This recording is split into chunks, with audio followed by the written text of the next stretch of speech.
debemos saber que cuando se hace el RCP, nosotros vamos a hacer 5 ciclos de RCP o RCP durante 2 minutos y posteriormente evaluar a la víctima en un periodo máximo de 10 segundos. Lo que debemos evaluar es que si la víctima si respira y si tiene pulso. Si no respira y no tiene pulso, seguimos con el RCP. Si la víctima después del RCP respira y tiene pulso, vamos a colocarla en posición lateral de seguridad. Ahora, esos 5 ciclos, ¿qué se refieren? Cada vez que yo hago 30 compresiones y 2 ventilaciones, a esto se le denomina un ciclo. ¿Correcto? Cada vez que yo doy 30 compresiones y 2 ventilaciones, eso es un ciclo.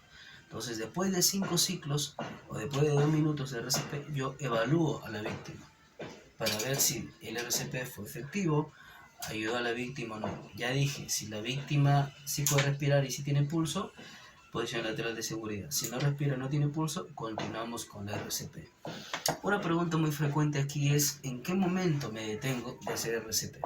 Solamente nosotros nos detenemos si es que la víctima ya tiene pulso y ya respira. Ahí nos detenemos, ya no hay necesidad de seguir haciendo RCP. Nos detenemos si llega la ayuda, ¿correcto? Nos detenemos si ya estamos exhaustos, si no damos más, porque los que han hecho, aunque sea en una práctica, el RCP con el clásico muñequito, sabrán que esto es muy cansado, es muy agotador. Siempre es importante tener ahí a un segundo auxiliador que nos ayude y permutemos. Uno hace compresión, el otro ventila y después cambiar, porque en algún punto el que hace la compresión se desgasta mucho. ¿Por qué digo que el que está haciendo la compresión y está exhausto debe detenerse? Porque de nada sirve que siga haciendo la compresión. El que está exhausto ya no hunde el pecho del paciente esos 5 centímetros, ya no lo hunde. Y si no hunde esos 5 centímetros no es efectivo. No me sirve si lo hunde 1 centímetro, porque no está haciendo que el corazón, no está presionando el corazón a través del esternón y no está haciendo salir sangre. De tal manera que haga así no es absolutamente nada efectivo. Mejor sería que descanse 10-15 segundos, que cese y que intente, si sus posibilidades lo permiten, seguir realizando el RCP. Si hay una fractura de costillas, puede pasar, el auxiliador se debe detener, no se debe detener. Si hay alguna fractura que es muy probable que pase, el auxiliador no se debe detener. Hay personas que podrían decir, oye, pero está fracturado. Pensemos, a lo Gareca, pensemos. Si es que una persona se detiene, ¿qué va a pasar? Esa víctima va a morir. El corazón no está botando sangre a los tejidos, no hay circulación, no hay respiración, lo dejas así, va a morir. Analicemos. En cambio, si uno continúa fracturado o no, eso lo pueden reparar después quirúrgicamente, pero la persona está ganando tiempo hasta que lleguen los servicios de emergencia. Estamos ganando bastante tiempo, estamos manteniendo a la persona con vida, estamos manteniendo el cerebro irrigado. Es muy importante que se mantenga el RCP. Otra situación donde sí uno podría detenerse es cuando la persona sabe que este paro está sobreviviendo por una enfermedad terminal. Entonces, a veces ni siquiera hay necesidad de hacer RCP. Hay personas que saben que va a haber un paro en algún punto, alguien tiene un cáncer terminal, está en los últimos días, está en agonía y va a darle un paro. ¿Para qué se podría hacer RCP en ese momento? Como que sería casi innecesario. Aparte, tengamos en cuenta que no siempre vas a poder hacer RCP. ¿Por qué digo no siempre? Porque hay personas que tienen incluso orden de no reanimar. Entonces, si esto estamos abocados en primeros auxilios, uno lo va a hacer por instinto, por ayudar al prójimo, por ayudar a la persona, porque está capacitado y sabe que puede ayudar. Pero en los hospitales, en clínicas, hay muchas veces una persona que ya llega con su orden de no reanimar. Es decir, si algo pasa, si cae en paro, esa persona ordena no reanimar. Hay muchas personas que deben saber lo siguiente.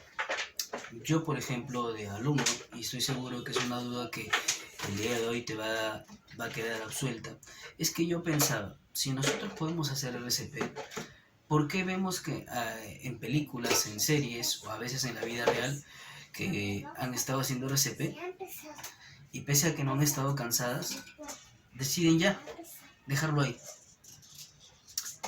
Hoy te explico por qué sucede eso. Pasa que el cerebro, a partir de los 6 minutos, hay otras literaturas que dicen 8 minutos, va habiendo un daño cerebral de forma progresiva al no tener la cantidad de oxígeno suficiente que se necesita.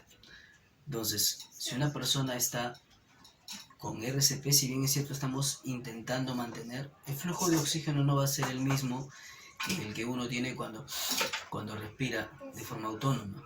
Entonces, cuando ya pasa mucho tiempo, tampoco ya no es tan necesario continuar. ¿Por qué? Porque habría un daño cerebral irreversible que esto, así la persona reaccione, así la persona en algún punto voy a exagerar para que se entienda, estoy 1 hora y por fin, puede que bastantes personas estuvimos haciendo RCP, por fin reaccionó, ya tiene pulso, ¿se acuerdan? Que cada 5 ciclos debemos evaluar. Por fin, miren, ya tiene pulso, ya respira.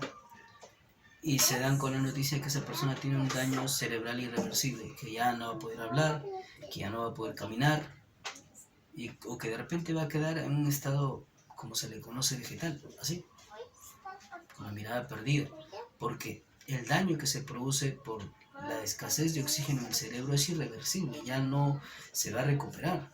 Entonces, justo por eso es que muchas veces cuando ya hay demasiado tiempo que esa persona no ha recibido oxígeno, o cuando está demasiado tiempo con el RCP, ya se sabe que así salga esa persona de ese cuadro de paro, pues ya va a quedarse con esa deficiencia, con ese daño cerebral irreversible.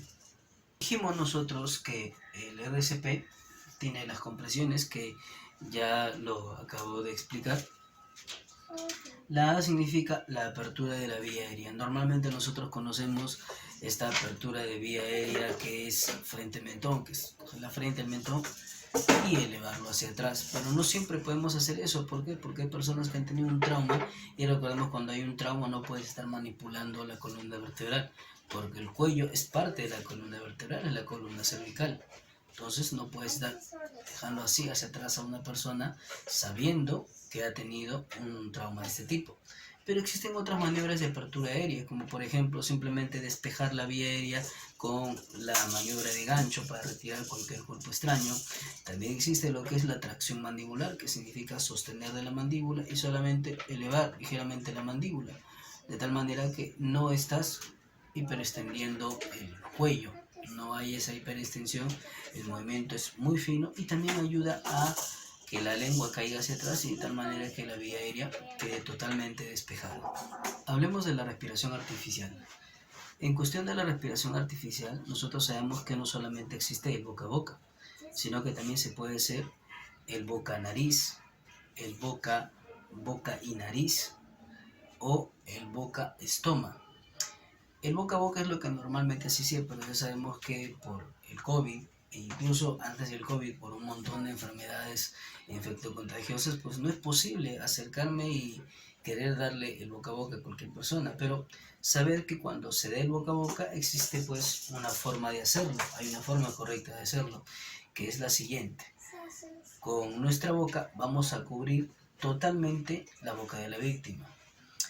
Con nuestra mano vamos a hacer como que pinzas con el dedo pulgar y el dedo índice y vamos a cerrar las fosas nasales de la víctima. Esto con el objeto de que cuando nosotros ventilemos, el aire pues no salga por acá, porque recuerden que toda esta zona está conectada. Entonces yo voy a ventilar al paciente, el aire podría salir por la nariz. Para que esto no suceda, yo cierro las fosas nasales de la víctima y voy a hacer la ventilación. La ventilación adecuada debería ser de la siguiente forma, que yo voy a tomar un poco de aire sin inhalar por completo e inmediatamente botarlo. Es decir, si yo inhalo,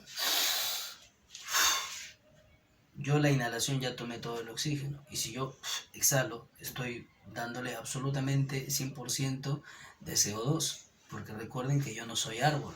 Yo cuando ventilo, doy CO2, no estoy dando oxígeno. Entonces, ¿qué tengo que hacer para que esto mejore en cierta forma? Hacer lo siguiente.